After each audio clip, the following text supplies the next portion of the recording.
Hello everyone, Benny here, and welcome to episode 3 of Minecraft Computers Explained.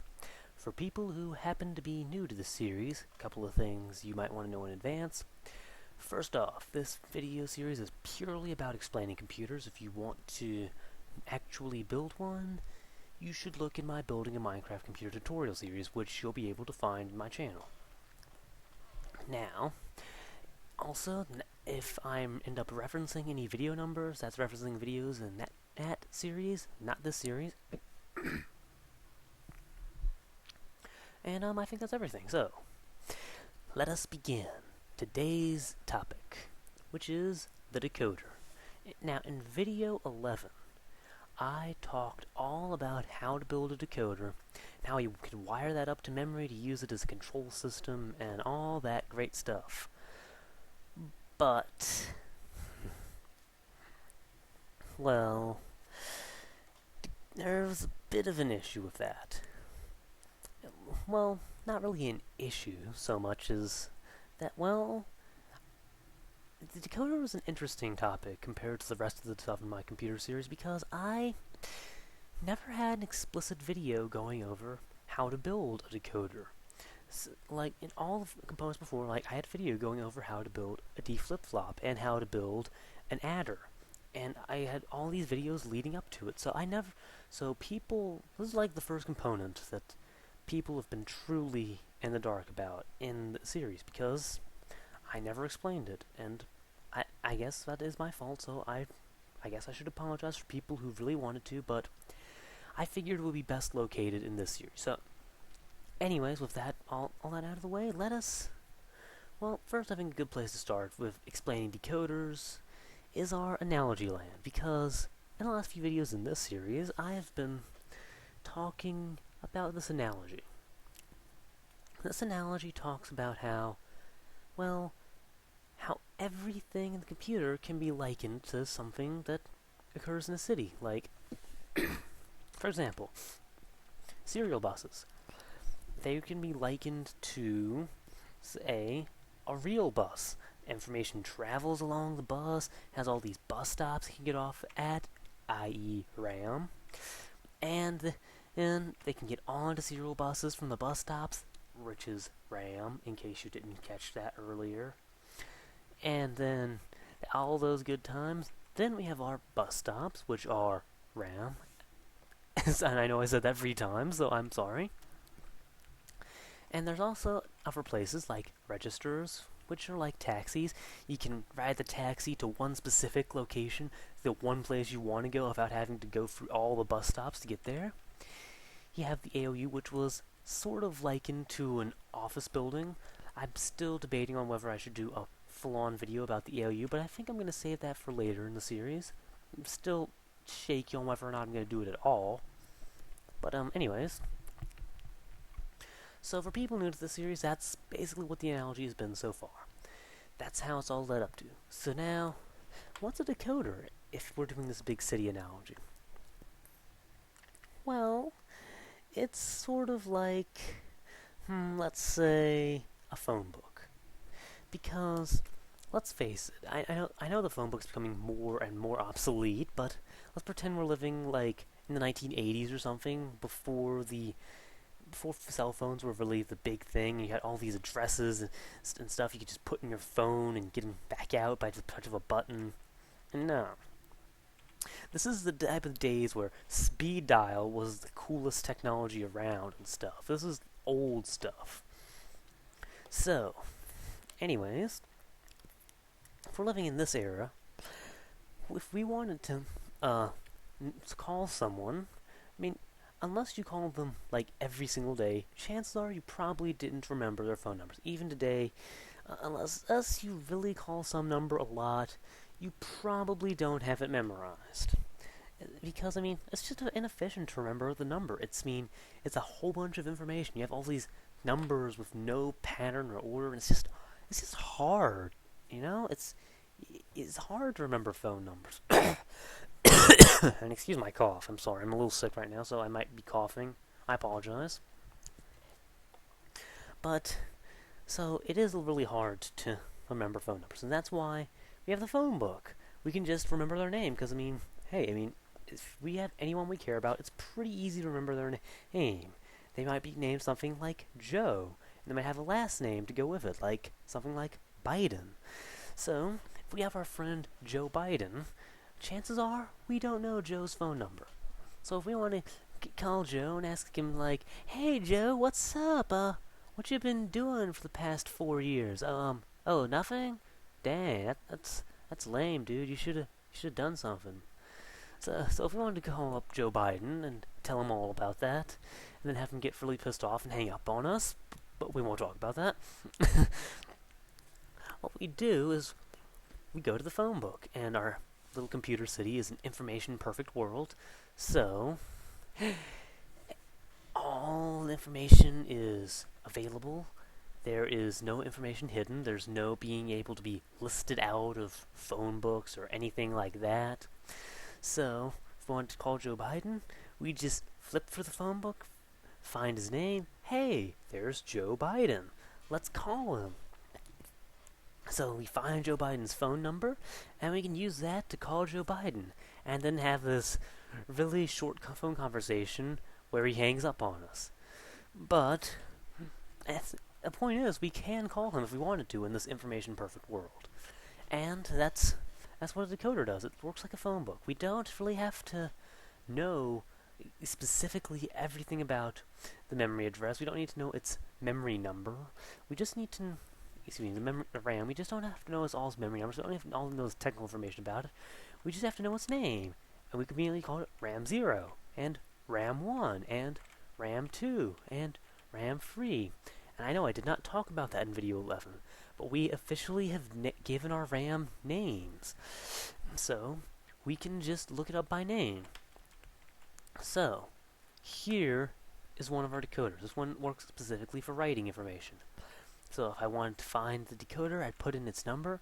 So right now I'm looking at RAM 0. I can look it up, and I can call RAM 0 and tell him, "Hey, RAM 0, I noticed you've been being a bit of an asshole and not letting anyone get off at your bus stop. So how about changing that real quick?" So RAM 0 would say, "Yeah, okay," and it would allow the next people who got on to get off at the bus stop, and then that would be basically how it works. So then we could call up RAM 0 again from the reading thing and say, "Hey, RAM 0, I noticed you haven't been letting anyone get off at the bus stop. You do realize this is called a bus stop and not a prison, right?" And RAM 0 will be like, "Alright, fine. Let the information get off onto the next bus." So that's essentially how the RAM system works in Analogy Land. So that is the analogy version of how it works. So now we're going to get into the technical version. All about the redstone. It's all about the redstone. First off, this wire. This is for something completely different, so I'm just going to turn it on for now. Now, we're doing a zero-based decoder. What that means is the value 0 is included. So that means we'll always get a value out. And if that makes no sense to you, don't worry. It just means that we can get any value out we want, including 0. So this one represents we're getting the value 0, 1, 2, and, of course, last but not least, 3. So if I'm putting it in one binary, which happens to be the switch, then it finds 1. And actually, I already put the binary equivalent on the other side, so in case you didn't know, 1 is 0, 1, and 2 is 1, 0, so this is just nice little handy. I don't want to call it a binary decoder because, but you get the idea. It helps you find what the value is in non-binary terms. So now I've put in 2, it's giving us 2. I guess it's like a comparison sheet. This is the actual values just straight listed out, and so it helps us find out if our decoder's working. And 3 would be both, so that finds us 3. And that's the decoder in action. It really was exciting, wasn't it? It's almost something you'd pay to see. Yeah, not really, but that's beside the point. So, how on earth does this work? Well, the way decoders work is it all starts with binary. Because I mean that's all computers do. They process binary information.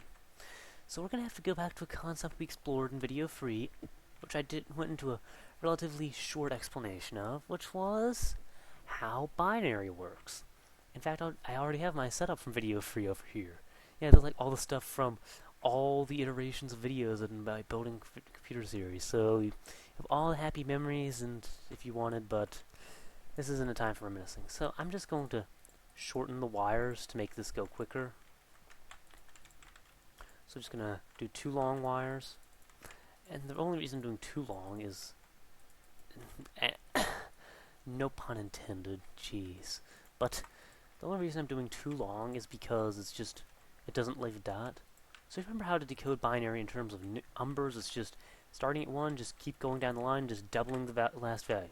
So it's 16, now it's 32, and now it's 64. So this should be a 6-bit or 7-bit or something?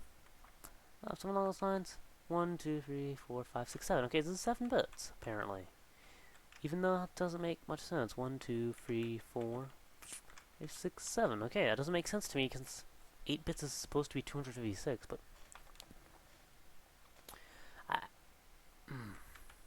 Alright, well, this isn't time for me to worry about how my logic failed somewhere. It's off by 1, common logic error. So,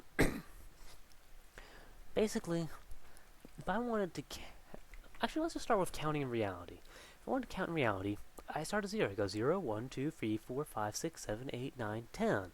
11, 12, 13, 14, 15, 16, 17, 18, 19, 20, 21, 22, 23, 24, 25, 26, 27, 28, 29, 30, 31, 32, 33, 34, 35, 36, 37, 38, 39, 40, 41, 42, 43, and so forth and so on. You get the idea.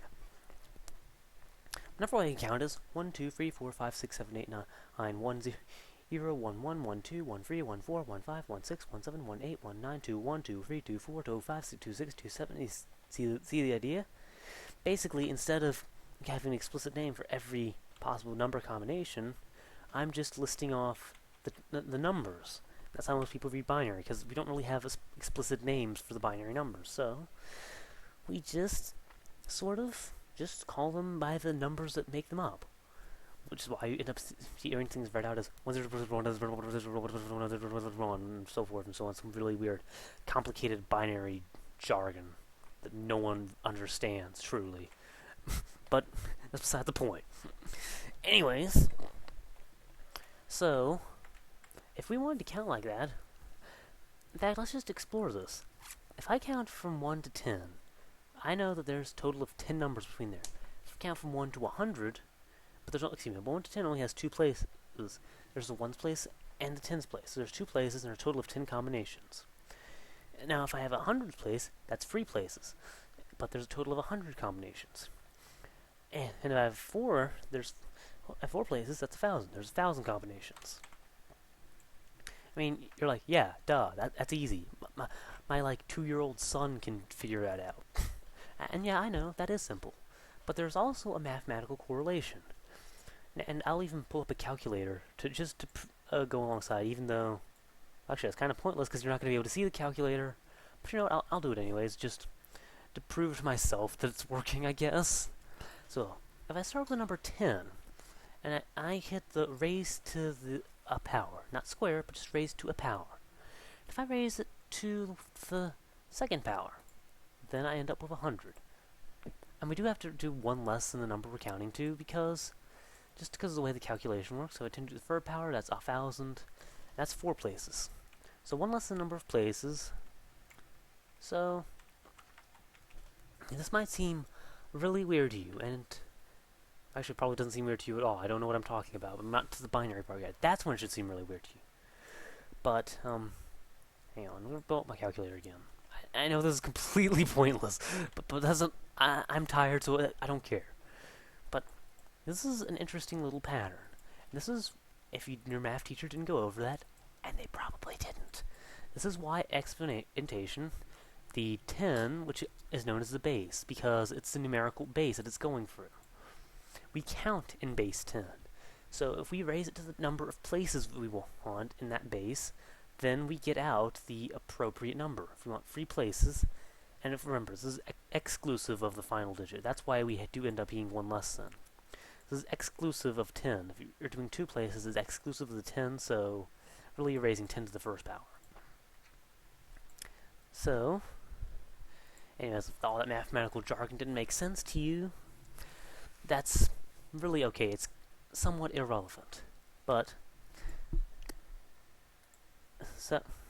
the whole point that I'm trying to get across here is the exponentation has a relation, gives us a relation between the base we're counting in and the number of places. If we raise the base we're counting in to the number of places we have, then we get the total number of possible combinations there. Possible numerical combinations, that is. In case you're thinking of some other weird type of combination, but that's beside the point. Again, I'm tired. Forgive me. So, let's remember, binary is base 2. I don't know if I ever brought this up, but it's base 2. So, if I raise 2 to the power of however many you want, like 7, because this is what's in question, I do get a... Oh, wait, I know why. It's because I'm including the one... I am silly. I just fell for the exact same thing I was just explaining when that's how I got the 7 error. Excuse me, the 8 error, or whatever you want to call it. The error where I got 64 instead of 128. But it's because I forgot when you're raising 2 to a power, you have to exclude the final digit, so that's just a result of the way the math works. It's complicated math stuff. We're worrying about building computers. We're not worrying about learning math, so I'm not worrying about it. But we can raise 2 to a certain power, and we can get the number of possible binary combinations out of it. So if we raise 2 to the first power, there's 2 possible binary combinations with a single thing. Why? Because that's true. If I have one wire, one possible combination, it can be on, or it can be off. Now, if I raise 2 to the second power, I get 4, because there's 4 possible combinations. I can have 0, 1, 1, 0, or 1, 1. That might seem familiar to you. I'm sorry about me failing at math there, but that's not important to the explanation. So thankfully I didn't screw up on something too important, or else I'd have to re-record this video or something like that. But anyways, that's the total number of combinations of a decoder, and that is the reason a decoder works. What it does is it goes through a decoder is divided into segments. And there's one segment for every possible binary combination. And that's the whole reason a decoder works. Now, the way the segment works is it will only it will always be powering its output wire of the decoder segment unless there is a certain input combination. So only one input combination will trigger the segment to turn off. So if we invert all the segments, that essentially allows us to find one value. And that's the basics of how it works, but now let's look at more of the redstone version of how it works. So, first off, ultimate 0, ultimate 1. Remember how I went over these things in the previous couple of videos? Or not a couple of videos, but in video 11? Yeah, those. These are very special decoder segments. They are decoder segments that test whether or not the value is 0 or the value is 1. So, even before I explain this, I should probably explain how the decoder segment work in the first place. That's probably a really good place to start. So right now, here I have a couple of things already set up, but I'm just going to rebuild them, because I think it's going to be more sense if I just rebuild them. So let's start with something we went over in the very, very, very first video of building a Minecraft computer tutorial. Remember this? It's our friend the AND gate. And I know there's probably a bunch of people going out there right now, yeah, you just showed us all those logic gates and we never saw them again. Yeah, trust me, you saw in these way more than you know. And here is one of the many, many places that you've seen them that you probably don't realize. Not don't remember, but Now, and I'm sorry for my recorder cutting off, but anyways, we're back. Now, the way an AND gate works is you have these two torches on the sides, and, well, excuse me, each torch represents the inverse of the input. So I have the inverse of input 1 and the inverse of input 2. Turn both on, then I have the inverse of them, which is they're both off. Both these inverses are powering a wire. So, and this wire is sending power to a block, which is sending power to a torch. And of course, when a torch receives power, it turns off. So, essentially, we have this one wire as being a control wire. The control wire only turns off when both inputs are on. And when the control wire turns off, the torch turns on. Very simple. But there's more than one way to build an AND gate. For example, I could do a slightly more vertical design, where I could have the control wire above it instead of in the middle. So there's nothing wrong with doing an AND gate like this, having the output right here. So now, here's my output wire. So now, if I have 1 and 1, there we go. We have an AND gate. And this may or may not start looking familiar to you, but in case it doesn't, let me actually probably doesn't because they never showed you it separate, but this is basically one decoder segment. In fact, it's not just any decoder segment, this is a decoder segment for Ultimate 1. The only difference is in Ultimate 1, decoder segment works a bit like this, where, actually, I can just do it like this, so, where basically, if I can actually do this, wire goes like this, and, just because I'll do a torch like this. Here's our output, here's our inputs, decoding wires, going into Ultimate 1. The Ultimate 1 is an AND gate, so that is one mystery solved. Ultimate 1 is an AND gate between every single input of our decoder wires. But that doesn't explain decoders, really. That just explains how Ultimate 1 works. So, let's go ahead and, I guess the next logical step is to explain Ultimate 0. So, I'm just going to dig out an area for the rest of the decoder. Go ahead and place wires. So, now, at the other end of the decoder is the Ultimate 0. Now, when we built Ultimate 0, we started off doing it like this. Then we went back and did like this. And you might notice something. What we're doing is 2 inversions. Excuse me. And what happens when you invert something twice is you get the exact same thing you put in. So, if I power it, I'm getting the exact same thing I put in. So, this is almost, actually this is, I think this is a NAND gate. I've never really thought of it like that, but I'm pretty sure this ends up making a NAND gate. And now I'm all of a sudden wishing I went over NAND gates a bit more, but basically, oh no, this is a NOR gate, excuse me. And now I'm wishing I went over NOR gates more, but anyways. A NOR gate basically returns a 1 unless it's receiving an input. So, if it's getting any input, it turns off. So, that's an NOR gate, in case you didn't know, using the non-vertical form, is this. And there we go, NOR gate. Flip anyone, input turns off. It's essentially an OR gate without the torch. That's a NOR gate. So, anyways, NOR gate, and yeah.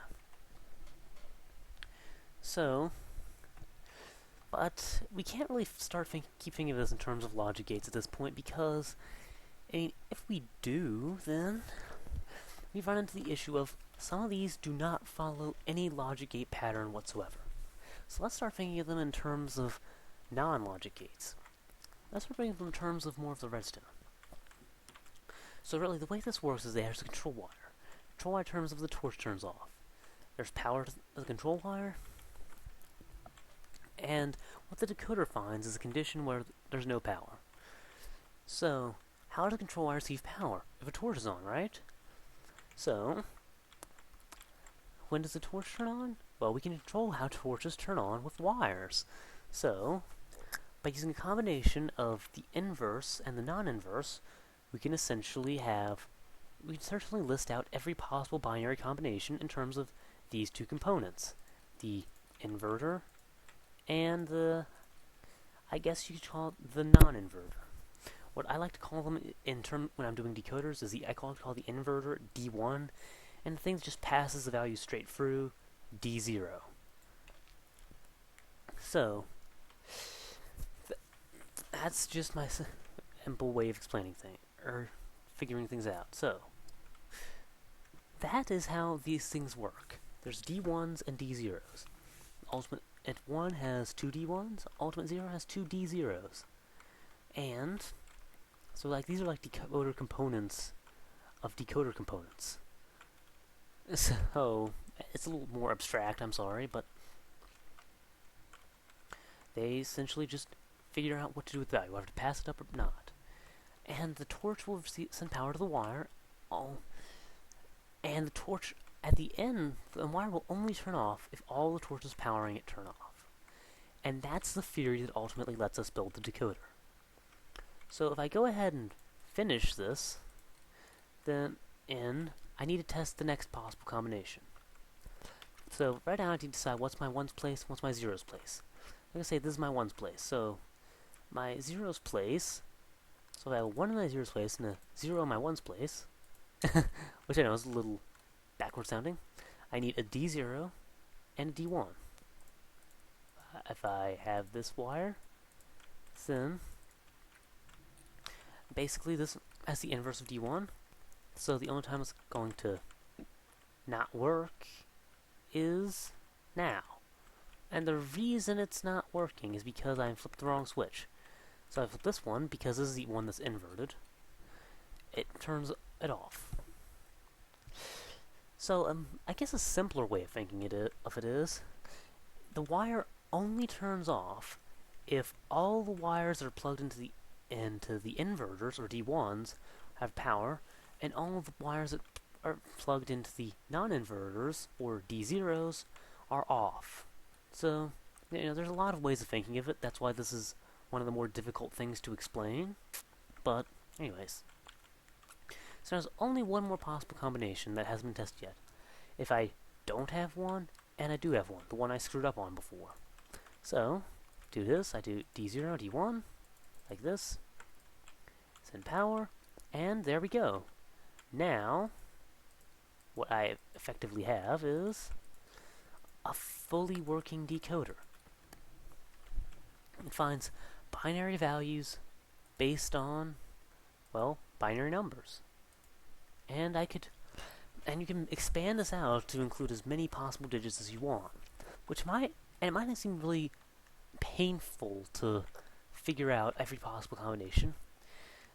Well, painful logically, but it's not, because of a simple pattern, which I'll go over now. So, hang on. First I need to go back underground. I'll go back underground here, and I have this little basis for another decoder. I've already set up Ultimate 0 and Ultimate 1, but I'm actually going to take these out real quick, because we are going to be explaining another way to think of decoders. And this is a better way to think of it when building it, not necessarily in terms of how they work, but in terms of how they're built. First off, we have a ones place and a zeros place, and they're backwards because of the way I'm thinking it, but there's zero place, there's ones place, zeros place. So, first off, zeros place has two combinations, 0 and 1, and we test those again with D0, D1. Now there's more because, now what I can need now is, there's still more to the decoder, I just need to repeat the pattern, D0, D1. And again, now I have the ones place. Now, here it is, so the ones place has two possible combinations. And those possible combinations are 0 and 1 again. So, but if I do this, then essentially I'd be getting nowhere, because I'm having the same decoding values repeated. So what I can do is I can move them like this. I can do zeros for a number that it represents, and ones for and then ones again for the numbers it represents. And you may or may not have already started seeing the pattern. So now I can place blocks over it and to complete the D zeros, and I could place excuse me, I can go ahead and place wires,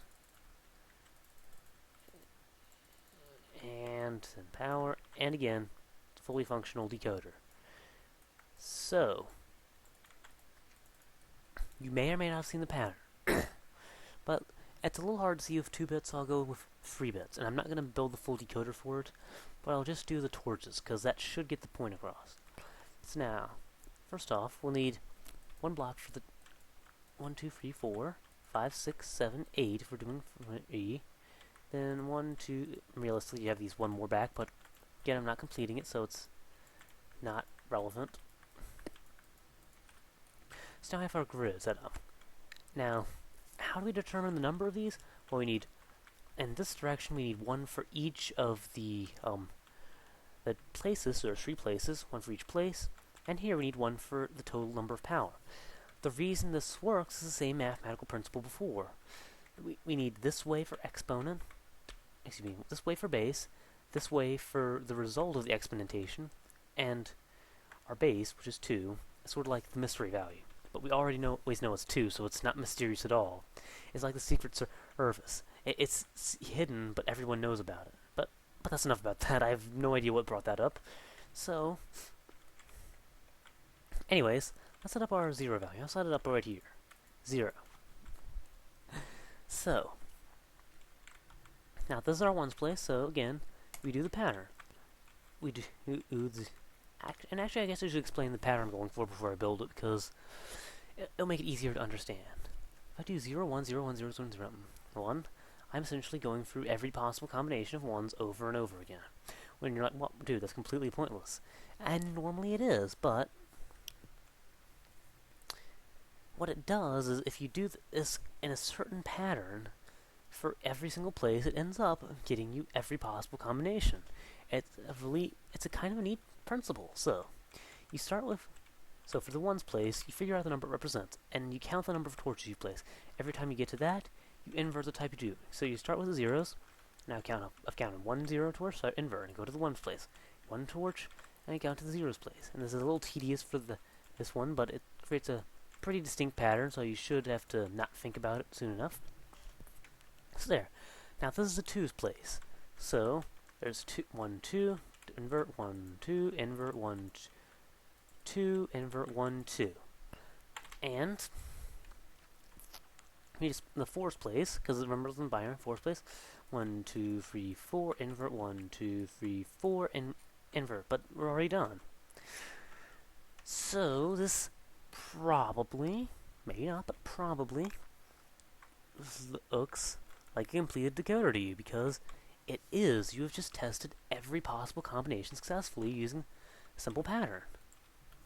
And that's an interesting principle that helps you build decoders a lot easier. So, there we go. That's decoders. And actually, there is one more thing I want to go over. And that is, hey, I know decoders are good for looking things up, but when can I use decoders? What are they good for? Well, we already know what they're good for. They're good for looking up things. But basically, they're a way. Well, we already went over how binary is a form of compressed information. Actually, I may not have gone over that, but binary is a form of compressed information because we're essentially you have a number of possible values. Because right now we have 4 values, but there's a total of 16 numbers because there's 16 possible combinations. That's the basis of numbering in binary. If we want to do it otherwise, we'd need a total of 16 wires, which might not seem that bad at first until you start building like our real computers at 32 bits or something, where you need 2 billion of these wires, and that's when it becomes really, really painful to do this stuff. So, Yeah, so binary is compressed information, and there are cases where it can be compressed even further, and that's when the decoder comes in handy. Now, the time it can be compressed even further is when you, and at any given point, you'll only want one of a possible binary value. That might seem weird, but okay, let's look at our RAM, for example. At any given time, I've made the assumption that the programmer is never going to want to write the same value to one memory piece, to different memory addresses in the same cycle. So, if they want to write twice, they need to take an extra cycle. And what this will do is it'll allow us to save memory in our hard drive, or rather our program memory, which is sort of like a stripped down hard drive. But, excuse me. So anyways, I've made the assumption the program's never going to want to read or write from more than one memory address at once. So I can plug those into the decoder because I'm only ever going to need one at a time. So that's the condition it can be compressed in. And so, we can also, excuse me, use a 1-digit decoder for our ALU outputs, and we will eventually, because we're never going to want to add and subtract at the same time. At least in most cases. Although, actually, I'm probably going to leave these uncompressed for a specific reason, but we'll go over that when we actually go about building it. So, that's when you can compress information using a decoder, when you only want one at a time. So, hopefully that explained decoders for you, and thank you. I'll see you in the next video.